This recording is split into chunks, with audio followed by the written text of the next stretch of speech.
Olá, seja muito bem-vindo a mais uma aula de teoria musical. Hoje nós vamos abordar o tema série harmônica. E como de costume, eu sempre gosto de começar lendo a definição de um método. E eu sempre gosto de ler, e quando eu gosto de um método, eu vou nele até o final, né? Meu nariz não para de coçar nunca, como todos já sabem. E eu vou ler a definição do método do Burra-Milmed. Vou ler alguns trechos aqui que são bem importantes para a gente entender algumas coisas, tá bom? Então, na série harmônica, na página 91, ele fala o seguinte: o som é resultante das vibrações de corpos elásticos. Isso é muito interessante. De repente, a gente não sabe o que são corpos elásticos, né? Caramba, o que é corpo elástico, né? Então vamos continuar aqui que acho que ele vai dar uma luz para a gente sobre esse assunto. O som, vamos lá de novo. O som é resultante das vibrações de corpos elásticos. O som musical é o som resultante de vibrações regulares. Vibração é um movimento completo de vai e vem do corpo elástico. Aí ele vai mais a fundo aqui, ó. Vamos lá. Eu vou ler toda a definição do método, tá? E eu sugiro muito que você também leia, tá? Esse método é de fácil aquisição e ele é muito legal, ele elucida muitas dúvidas que são importantes, tá? Então ele fala aqui, ó, ao produzir o som, um corpo elástico, por exemplo, uma corda de violão, olha que legal, um corpo elástico é uma corda de violão, ou então uma palheta de saxofone, ou então uma corda de guitarra, de violino, de contrabaixo, a pele da bateria, a vibração de um corpo elástico que vai e vem, vai e vem. Olha que legal isso. Isso é muito interessante, né? Então vamos lá. Ao produzir o som, um corpo elástico é deslocado do seu ponto de repouso AB e levado à posição AMB. Isso é uma coisa bem teórica, tá? Eu vou só ler e depois eu vou falar sobre uma coisa mais importante, não é mais importante, mas que tem muita importância, que são os sons gerados a partir de um som fundamental, de um som gerador, tá bom? Então vamos lá. Soltando-se a corda, ela procura devido à sua elasticidade voltar à posição original, AB. Porém, por causa da tensão que nela foi produzida, ela não consegue parar no mesmo ponto. Olha que legal. Continuando o movimento até o extremo oposto. ANB. Esses termos são ótimos, né? Voltando em seguida para AMB. Este movimento se repete diversas vezes até que a corda, perdendo gradativamente a tensão inicial, repousa finalmente no seu ponto inicial, que é o AB. Então ele diz o seguinte, ele diz que quando você tange uma corda, né, quando você toca uma corda, ela vai e quando ela volta, ela não volta para o seu ponto inicial. Ela volta para menos do que o seu ponto inicial e fica nessa vibração de mais e menos do que o ponto inicial até o momento que ela volta para o seu ponto inicial. Vamos dizer assim, um ponto zero. Então ela vai, sei lá, mais 5 e menos 2 ou menos 5 e vai e volta e para naquele ponto inicial. Isso é muito importante, muito interessante a gente entender como é que funciona isso. Porque às vezes a gente tem a tendência de achar que quando a gente tange uma corda, quando a gente toca um instrumento, ele vai e volta e para no seu ponto inicial. Não, ele não para no ponto inicial, ele vai e quando ele volta, ele passa do ponto inicial negativamente falando e depois ele para no ponto inicial. Então vou seguindo aqui, ó. O movimento compreendido entre a posição de repouso AB, a posição AMB e a volta à posição de repouso AB é chamado de vibração simples. A continuação da vibração simples até a posição ANB e a volta à posição de repouso AB resulta numa vibração dupla. Isso é muito importante você olhar esse método, gente. É muito importante, porque você olhando esse método, ele tem algumas... Eu vou colocar o print dessa página aqui, mostrando justamente o que ele está falando sobre essa parte de AB, ANB, exatamente o que ele está falando sobre isso, porque isso é muito importante para a gente. Isso é, vamos dizer, fundamental para você entender algumas coisas. Porém, é uma parte super teórica, assim, sabe? Eu, particularmente, gosto muito de partes teóricas, mas não é para todo mundo a parte teórica, né? Tem gente que não gosta muito. Então eu vou continuar aqui falando sobre isso, tá? Eu vou ler toda essa parte até a página 93. Então, ó, a amplitude é a distância entre os dois sons extremos da vibração, M e N. M de mamãe e N de nariz, tá? A amplitude determina a intensidade do som. Quanto maior a amplitude, mais forte é o som. Frequência é o número de vibrações por segundo. É a medida de Hertz. Por exemplo, a nota Lá3 tem 440 vibrações por segundo. A vibração da nota Lá3 é de 440 Hz. Quanto maior a frequência, mais agudo é o som. Isso também é muito legal. Ele continua aqui no texto dizendo: o som musical não se constitui de apenas uma nota.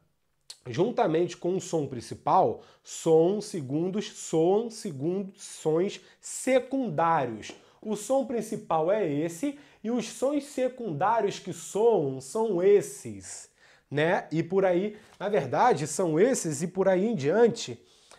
Aqui, tá? É uma coisa infinita, mas a gente vai até o 15º, vamos ver. 1, 2, 3, 4, 5, 6, 7, 8, 9, 10, 11, 12, 13, 14, 15. Tá vendo que até o 15º. Isso é muito importante. Então vamos lá. Vou ler de novo esse pedaço, tá, gente? Um som musical não se constitui apenas de uma nota. Juntamente com o som principal, soam sons secundários. Isso que é o legal, que tá ali. Bem fracos e quase imperceptíveis. O som principal é chamado som fundamental.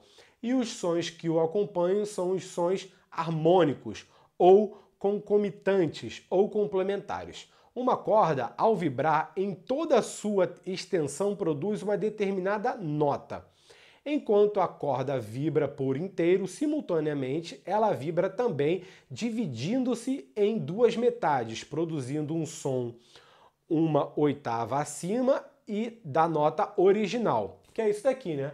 Esse daqui já é o primeiro harmônico, tá, gente? Eu tenho um som gerador aqui atrás, tá? Vamos botar aqui assim, ó. Som gerador. Som gerador aqui atrás. E o primeiro harmônico é uma oitava acima. É exatamente o que ele diz aqui, tá bom? Então aqui, ó. Uma corda vibra em duas... deixa eu ver, os harmônicos são concomitantes. Uma corda, ao vibrar em toda a sua extensão, produz uma determinada nota. Ponto, né? Enquanto a corda vibra por inteiro, simultaneamente ela vibra também, dividindo-se em duas metades, produzindo um som uma oitava acima da nota original, que é o primeiro harmônico. Além das vibrações das cordas por inteiro em duas metades, ela vibra também simultaneamente, dividindo-se em terços, em quartos, em quintos e etc., produzindo as vibrações secundárias. Isso é a teoria da série harmônica. E aí a gente vem para a série harmônica propriamente dito, não que as outras coisas não seja série harmônica, mas é que fala. Série harmônica é o conjunto de sons que acompanham um som fundamental, o som gerador, o som principal. E aí eu tenho a sequência dos harmônicos, né? O meu som gerador, o meu primeiro harmônico é uma oitava acima, depois uma quinta justa, uma oitava acima justa, tá, gente? É isso? É, isso aí mesmo. Só queria saber se ele botava aqui para ficar bonitinho, igual do método é. Então, eu tenho um som gerador, Dó. Vamos tomar como Dó. A minha oitava acima justa do Dó é um Dó, de novo. Um Sol, um Dó. A minha quinta justa acima do Dó é um Sol. A minha quarta justa acima desse Sol é um Dó. O mais importante a gente entender aqui é o seguinte: esses intervalos, eles sempre estão se referindo e sempre vão se referir à nota anterior, tá? Então, o som gerador, se eu disse que é Dó, oitava acima do Dó é o Dó. Quinta acima desse Dó é o Sol. Quarta acima desse Sol. Sol, Lá, Si, Dó. Dó. Terça maior acima desse Dó. Mi. Terça menor acima desse Mi. Sol. Terça menor acima do Sol, Si bemol. Segunda maior acima do si bemol, dó. Segunda maior acima do dó, ré. Segunda maior acima do ré, mi. Segunda maior acima do mi, fá sustenido. Segunda menor acima do fá sustenido, sol. Segunda menor acima do sol, lá bemol. Segunda maior acima do lá bemol, si bemol. Primeira aumentada acima do si bemol, dó bemol, né, que seria um si natural. E segunda menor acima desse, dó. E aí eu vou seguindo. O mais importante é eu entender como isso funciona. Exatamente dessa forma que eu falei. Os intervalos aqui, eles não... por exemplo, essa quarta aqui não é uma quarta em cima do meu som gerador. É uma quarta em cima da nota do meu intervalo anterior. Isso causa muita confusão e é muito importante a gente saber isso, tá bom? Beleza? Então aqui, ó, toda nota gera uma série harmônica proporcionalmente idêntica. Isso é importante. Algumas pessoas acham que nem toda nota gera uma série harmônica, mas toda nota gera uma série harmônica. Isso é via de fato. Toda nota gera uma série harmônica. Aí vamos lá. Toda nota gera uma série harmônica proporcionalmente idêntica. Para construí-la, aplica-se a mesma sequência de intervalos da série harmônica da nota dó, isto é, oitava justa, quinta justa, quarta justa, terça maior e assim por diante, tá? Então vamos lá. Beleza, construir a série harmônica. Aí tem uma observação aqui que o Burhamil... esse método é do Burhamil-Média, eu não lembro se eu falei no início, tá? Então o Burhamil-Média ele fala aqui também. Observando a série harmônica, constata-se que os intervalos que as formam começam com a oitava justa e vão ficando sempre, ó, oitava, quinta, quarta, terça maior, terça menor, segunda maior, segunda menor, primeira aumentada, segunda menor, vão ficando sempre menores, tá bom? Não é menor da classificação, não. Eles vão encurtando, os intervalos vão ficando mais curtos, tá bom? É isso que ele disse aqui. Vão ficando sempre menores, intervalos digressivos, né? Eles vão diminuindo. Não há dois intervalos absolutamente iguais na série, mesmo que recebam a mesma classificação. Isso é muito louco pra gente que é ocidental, tá bom? Então vamos seguir aqui. Portanto, as duas terças menores entre o quinto e o sexto e o sexto e o sétimo não são iguais. Vamos lá, quinto e sexto? 1, 2, 3, 4, 5, 6. As duas terças menores... as duas terças menores entre o 5 e o 6 e o 6 e o 7. 1, 2, 3, 4, 5, 6, 6 e 7. Será que tem alguma coisa errada aqui? Calma aí. Oitava, quarta, quinta, terça menor. Tá certo aqui, tá tudo certo. Aí tá falando dessas duas terças menores aqui mesmo. Essas duas terças menores não são iguais. A primeira é maior e a segunda é menor. É como se fosse uma terça menor maior e uma terça menor menor do que a terça menor anterior, tá bom? Isso é importante. O mesmo acontece com a série de segundas maiores localizada entre o sétimo e o 11º harmônico.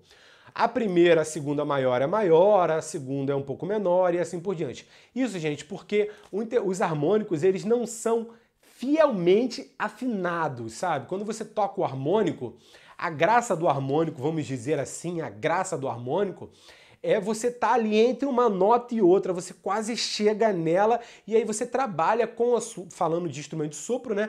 Você trabalha com a sua afinação, com a sua embocadura, a sua cavidade oral, o fluxo de ar, para poder botar ela o mais afinado possível. Mas quando você trabalha com dois caras tocando um instrumento de sopro e fazendo harmônicos, você vai ver que não são iguais. Você vai reparar nitidamente isso, porque isso depende muito de quem está tocando. Claro que nós vamos buscar sempre o melhor ali, mas nunca são iguais, isso é um fato, tá bom? E é um fato determinado pela física, pelo estudo, né? Então aí, beleza, o segundo e o 10º harmônico não são iguais. E com as segundas menores, a partir do 11º harmônico, tá bom? Então ele quer dizer que isso daqui não são iguais, tá? Esse intervalo de segunda maior aqui, ele não é igual a esse, não é igual a esse, não é igual a esse. esse é um intervalo, esse é menor do que esse é menor do que esse e esse é menor do que esse. E esses intervalos de segunda menor aqui é a mesma coisa que ele quer dizer. Não são intervalos iguais. Não é igual do Dó para o Ré e do Ré para o Mi, que são segundas maiores. E são exatamente iguais. Aqui sempre tem uma defasagem, a nota vai ficando defasada, ela vai ficando menor. Isso é muito importante a gente entender. E com as segundas menores, a partir do 11º harmônico. Consequentemente, algumas notas da série harmônica diferem das notas do sistema temperado. E esse é o grande lance. Por isso que eu falei que para a gente que trabalha, que a gente que é do Ocidente, isso é meio complexo de entender. Porque nós temos o sistema temperado e o sistema destemperado, o sistema ocidental e o sistema oriental. Quando você vai na Índia ou na China, você tem aquelas músicas que parecem ao nosso ouvido um pouco desafinadas, mas na verdade é porque eles trabalham com um sistema diferente de notas. Por exemplo, do Dó para o Dó sustenido, eles têm uma diferença. Dó sustenido para o Ré, eles têm outra diferença. Ou do Ré bemol para o Ré, eles têm outra diferença. Então, é muito sutil, mas soa um pouco estranho para a gente que não está acostumado a ouvir. Sugiro, uma sugestão ótima para você que quer aprender um pouco mais sobre isso. Procure músicas árabes, músicas indianas, músicas chinesas para você ouvir, que você vai ouvir bastante desse sistema diferente do sistema que a gente ouve. E talvez você entenda um pouco mais sobre essa questão de série harmônica. A série harmônica, ela vai influenciar em muitas coisas. Quanto mais perto o som da série harmônica está do seu som gerador, esse SG aqui quer dizer som gerador. Quanto mais perto ele está do som gerador, mais consonante ele é. E quanto mais afastado ele está do som gerador, mais dissonante ele é. Beleza? Essa então foi uma aula sobre série harmônica. E se você tiver dúvidas sobre a série harmônica, deixa aí nos comentários que eu vou estar te respondendo o mais breve possível. Beleza? Então essa foi uma aula sobre série harmônica e eu me chamo William Malafaia.